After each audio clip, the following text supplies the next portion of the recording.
This is Nick. This is Jack. It's Friday, the real Friday, April 11th, and today's pod is the best one yet. This is a T-Boy. The top 3 pop business news stories you need to know today. Yetis, remember when stocks rebounded and the S&P surged 10% on Wednesday? Well, scratch all that. Because stocks reversed course yesterday, the S&P 500 fell 4%. I mean, Jack, we haven't seen back and forth swings like that since we first got into finance after the Great Recession, right? What? It's whiplash, Nick. Yeah, not since Hands Across America. Jack, 3 stories for today's show. What do we got on the pod? For our first story, yesterday we told you all about the 90-day trade war pause. It was a huge policy reversal. So today we'll reveal all the drama that went down behind the scenes over at the White House. For our second story, it's Versace. Or is it pronounced Versace? Either way, Versace just sold their dramatic Italian fashion brand to their cousin, Prada. But Versace, not Versace, sold at half the price because time kills deals. And our third and final story. This very morning, Nick got a colonoscopy. True story. It's a 36-hour butt procedure, and he passed it with flying colors. So Jack and I did what we do best. We found an economic lesson in that colonoscopy. Yes, we did. Yeah, we kept digging and we found it, baby. But Yetis, before we hit that wonderful mix of stories. Whoa, what a mix of stories to go into the weekend with. We just saw a headline on Business Insider, and it was so wild we promoted the story to the top of the pod. This is how competitive the battle for tech talent is over in Silicon Valley these days. Here was the headline. Google is allegedly paying AI staffers to do nothing for a year, rather than join their rivals. Let me repeat that. Google will pay talented AI engineers their $300,000 salary just to not work for the competition. Basically, they will pay you handsomely to do nothing for Google. As long as you do nothing for OpenAI. Basically, this is a non-compete clause that lasts a whole year in a big way. But here's the problem. 1 year in AI, that's like a lifetime. Totally. That is how fast the pace of AI is accelerating. And that's how scared Google is that some other company is going to get the advantage. Jack, could you sprinkle on some context? What's like a good analogy here? This would be like if Aaron Judge went into Hal Steinbrenner's office and said, I'm thinking about playing for the Mets. Okay, so Jack, what would the Yankees do? They'd say, yeah, don't play for the Mets. We'll actually give you your full salary just to not play for the Mets. We'll pay you $40 million to do nothing for the Yankees, just don't pay for the Mets. So Nick, can we add it all up? Yes, we can, Jack. Google is paying these employees something. To do nothing. Or anything with a competitor's thing. And if you violate that, Google will sue you for everything. And we've never seen anything like this thing. Couldn't have put it better, Jack. Happy Friday, Yetis. Let's get to the 3 stories. Let's hit them, baby. 15 years before this song, 2 boys from the Northeast met in the dorm. They had an idea that caused a cultural storm. It's the best one yet, but the best is the norm. Jack, Nick, that's it. I don't even think they need to practice. 50%, that's a fat tip. T-Boy City on your at list. If you know, you know, cause we ready to go. We can't wait no more, so just start the show. Start the show. For our first story, today we'll share with you the behind-the-scenes details of who got Trump to stand down on the trade war. Spoiler, he listened to the Wall Streeters, not the populace. Because the stock market represents America's wealth, but the bond market represents America's power. Yetis, we'll let that sink in for a minute. But first, President Trump is the final decider on what executive orders get his huge Sharpie-penned signature. But he's influenced by his cabinet, yes, he by is. media personalities, True. and by CEOs. So Jack and I are now looking at the different factions within Trump's orbit that got him to stand down this week. We're looking at the people who got him to blink on the trade war. So Jack, let's kick it off. Can you begin by sprinkling on some context, please? Trump's gut has been telling him for 10 years that America is getting screwed when it comes to trade. And he loves tariffs because they give him the ultimate unilateral power to change things in the economy without congressional approval. Those instincts were backed up intellectually by 2 populist advisors. Yes, they were. Peter Navarro and Steve Bannon. Navarro and Bannon, 2 guys who are both so loyal to Trump, they actually served prison time rather than cooperate with congressional investigations. And both of those men believe that trade is inherently a zero-sum game. A zero-sum game. Jack, can you explain that one for a second? They believe, for example, if a Chinese person is making an iPhone, then that Chinese person took an American's job. That is zero-sum. As one gets something, the other loses something. Economists, on the other hand, think trade is a positive-sum game, we all win. So Trump's Liberation Day tariffs that hit earlier this week, they had these two guys' fingerprints all over them. But on the other side of the Oval Office was the techies. Specifically, Elon Musk vocally opposed to everything those two guys were saying about the trade war. Now, there's a couple of reasons why Elon is pro-trade. First, China holds huge sway on his business, as China could shut down Tesla's biggest, most productive factory in a snap. Also, Jack, I thought this was an interesting point we were discussing. Elon's a workaholic, and he kind of admires that Chinese factory workers are workaholics too. I don't think he kind of admires it. He loves the work ethic of his Chinese factory workers. So, add it all up, and Elon opposed all those tariffs that Steve Bannon and Peter Navarro were pushing. He even publicly insulted Peter Navarro in a back-and-forth Twitter spat all week. We jumped in T-Boy style. The insults were flying like the Real Housewives of the White House. We thought someone was going to flip the Resolute desk. But it wasn't Elon's opposition who got Trump to stand down and pause most of his tariffs. No. This is what we found fascinating. It was actually two fellow New York-born financial billionaires, Bill Ackman and Jamie Dimon. It was the two 6-foot men in finance who got Trump to stand down. Who also have blue eyes and also have trust funds. Of all of those who spoke out against the trade war, Ackman and Dimon caused Trump to blink. Because Ackman and Dimon, these two New York financiers, they gave Trump some critical Wall Street perspective. And Jack, what did they tell him specifically? They told him what was happening in the bond market. The bond market. So Jack, what's the takeaway for all our buddies following the trade war drama? The stock market represents America's wealth, but the bond market represents America's power.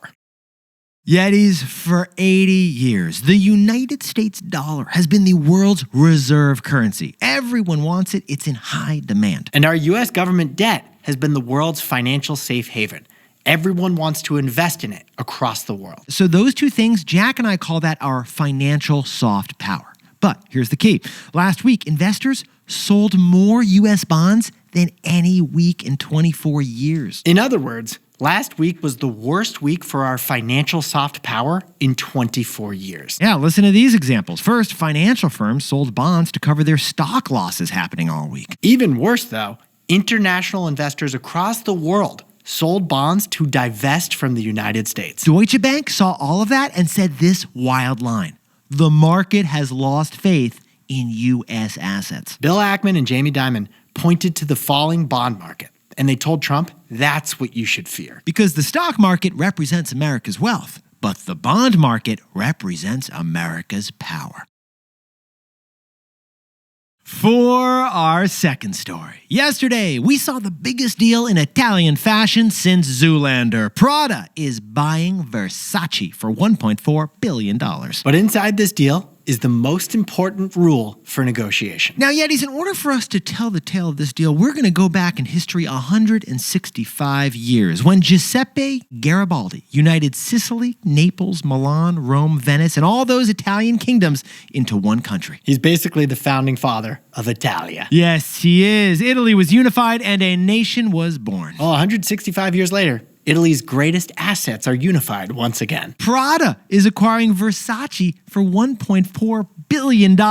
They thought they were ridiculously good looking. Now, stock in America's Michael Kors fell 10% on the news. Yeah, because they're selling Versace, and they're selling Versace at half the price they bought it 7 years ago. But this news shocked even Mugatu. And why is that, Jack? Prada and Versace are aesthetically opposite of each other. Versace, their style is more bold, loud, energetic, Jack. Ornate, Baroque designs, the kind of thing that gets you in the New York Times after you flash it on the red carpet. Prada, on the other hand, they're more of like a simple, quiet style. Stealth wealth, like a logo-free suit that Kendall Roy might wear in Succession. If you know, you know. But there was some drama here, wasn't there, Jack? And the drama came directly from Versace's family. Yeah, literally. Donatella Versace, she quit her very own namesake company just last month. She said she was sick of working for American Michael Kors. But also, there was a strategic mistake here made by the whole Versace company. They stopped caring about one overlooked customer.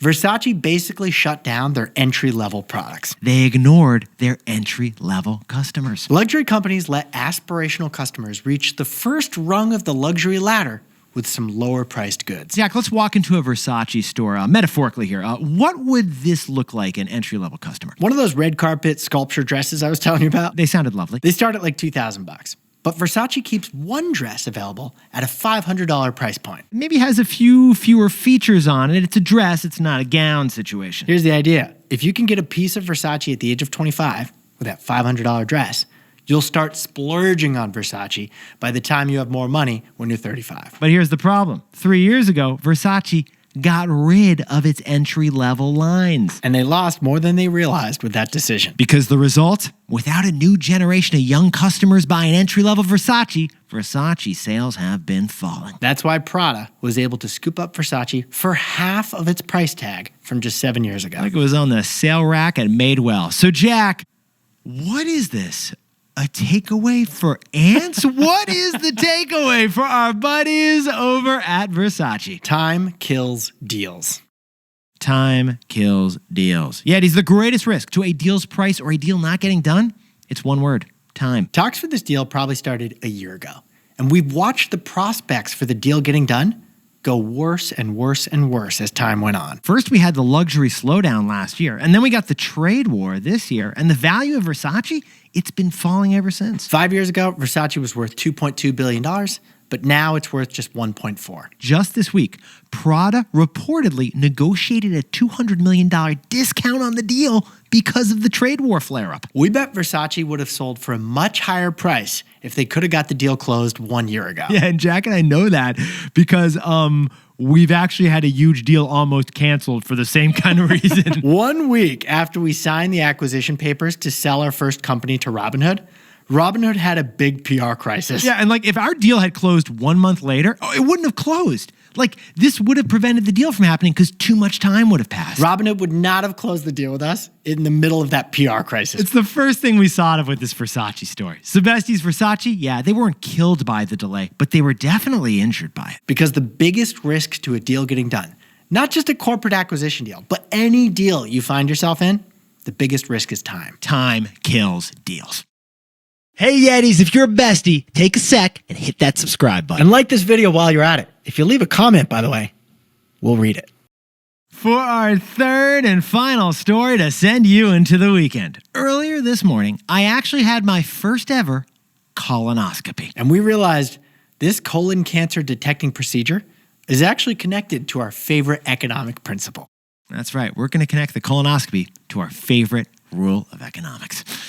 But besties, earlier this morning, I was actually one of the most unique days of my life. And why is that, Jack? You got what you keep calling your first colonoscopy. Well, it was my best colonoscopy, Jack. It was my best one. Yeah, this is the procedure where a doctor goes up in there to check the signs to make sure you don't have colon cancer. It's awkward. It's uncomfortable. It is comically like a concept in a South Park script. You kind of just got to roll with it and laugh with it because it's really wild. Nick, it happened like 8 hours ago. So why don't you walk us through how it went down? So, Jack, I could not consume any solid food for an entire day, just clear liquid yesterday. And then I had to drink a special prescribed concoction at 5 p.m. to flush me out for the They want evening. your colon to be clean, right? Yes, yeah. So I actually also had to wake up at 2 in the morning to drink more of that secret liquid, which flushed me out again for the next few hours. So you didn't get great sleep. No. And then at 5 a.m., I walked to the hospital. It was a couple blocks away. 6:30 a.m., I was out cold on the table. Yep. By 8 a.m., I was finished. Molly picked me up. By 9 a.m.,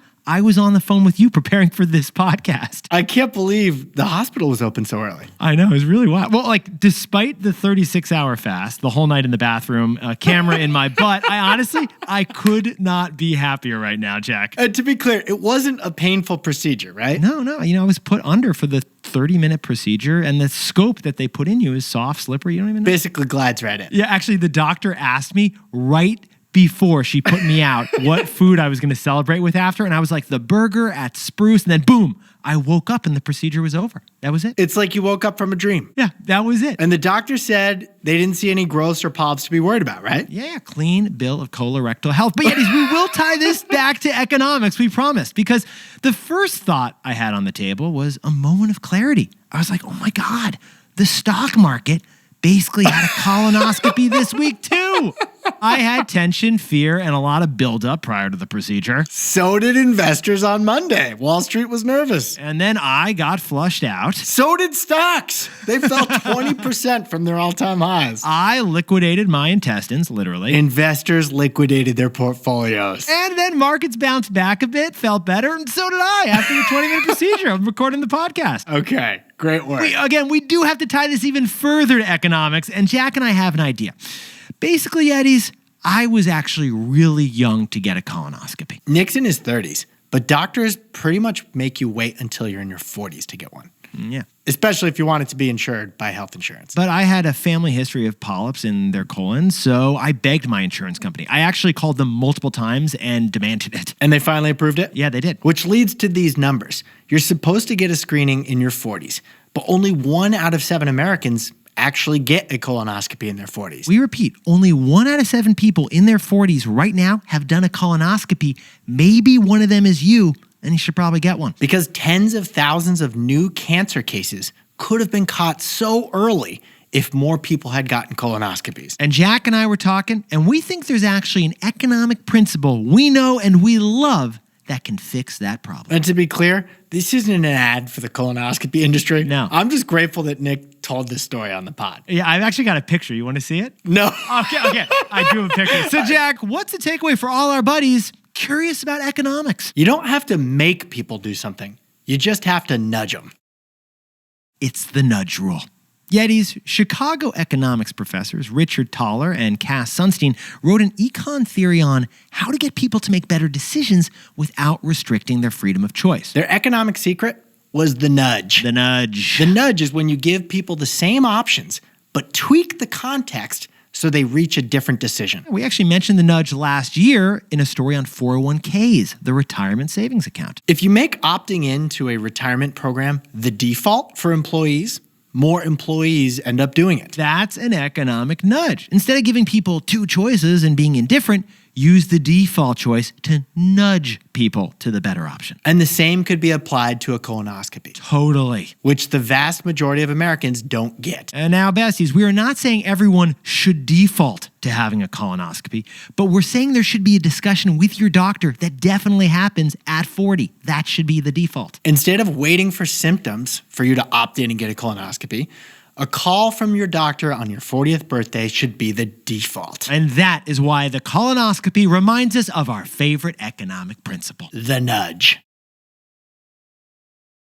Jack, could you whip up the takeaways for us for the Real Friday? It wasn't the populists or the techies who got Trump to pause his trade war. It was the Wall Street guys. Because the stock market represents America's wealth, but the bond market represents America's power. For our second story, Prada is acquiring Versace for $1.4 billion. Probably a disappointing price for the Versace family. Because time kills deals. And our third and final story, Nick's colonoscopy went well. Nothing to be concerned about. We're happy and proud of him. It reminds us of an economic trick, the nudge. Give people a choice, but nudge them to the best choice. But Yetis, this pod's not over yet. Here's what else you need to know today. First, Trade War Almanac Day 9. Jack and I have been keeping track for you. Here's an update from the tariff trenches. On Thursday, Trump escalated his tariffs on China to 145%. Every other country in the world, they're getting a 10% tariff during this 90-day pause. But the higher 25% tariffs remain in place for cars and steel. And the EU paused their retaliatory tariffs on the United States for 90 days as well. Second, yesterday we got the inflation report for the month of March. The inflation report, the celebrity of Econ reports. Prices actually fell across the economy in March compared to February. And core inflation was the lowest in 4 years. Even egg prices have come way down. Now, economists don't expect tariffs to show up in prices until June because companies bought in bulk to beat the tariffs. And finally, Universal Studios is building its first European theme park in England. 2 years ago, rumors were swirling around the kingdom of Universal buying 600 acres, 60 minutes north of London. It was pretty obvious why a theme park company wanted 600 acres. Yeah. But now it's official. Yeah, England's newest theme park, I think its biggest theme park, will open in 2031 and expects 9 million visitors a year. The Hogwarts rides are going to have natural British accents.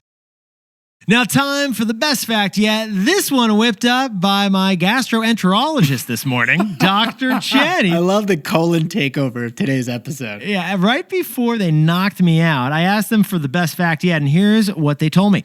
They told me about the Katie Couric effect. Katie Couric, the famous TV journalist, her husband sadly died of colon cancer in 1999. Well, what did Katie Couric do? She did a colonoscopy live streamed on TV of her colon. On the Today Show, you could watch the camera colonoscopying Katie Couric. And what was the Katie Couric effect of all that, Jack? That year, there was a 20% increase in elective colonoscopies nationwide. The Katie Couric effect.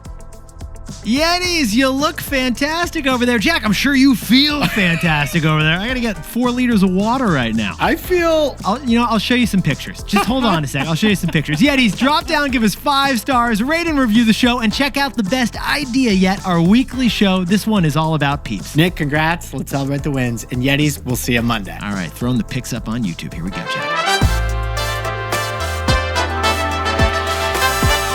And before we go, a happy birthday to legendary Yeti Ben Einstein, born in Los Angeles but celebrating in San Francisco. Pumped for dinner. And happy birthday to William Guillermo Warren in San Francisco. This little boy is turning 2. And Ruchika Shah in New York City has been listening for 3 years and celebrating the best birthday yet. And Ruchita, we know we owe you 2 more birthday shout-outs, and we got your back. Happy birthday to Amy Betros in Buffalo, New York, who's the best grandma yet. And Gwen Ryan in Shippensburg, Pennsylvania, studying poli-sci at Westchester University, and there she's celebrating the best birthday yet. Happy birthday to Kate Hartnett in Brooklyn, New York, who's celebrating with a pint of Haagen-Dazs. And a congratulation anniversary Eve to Jack and Alex, my co-host. No, not Eve. 7 years ago, I dropped down on one knee in Ann Arbor's Arboretum, and I proposed to Alex. I was very nervous.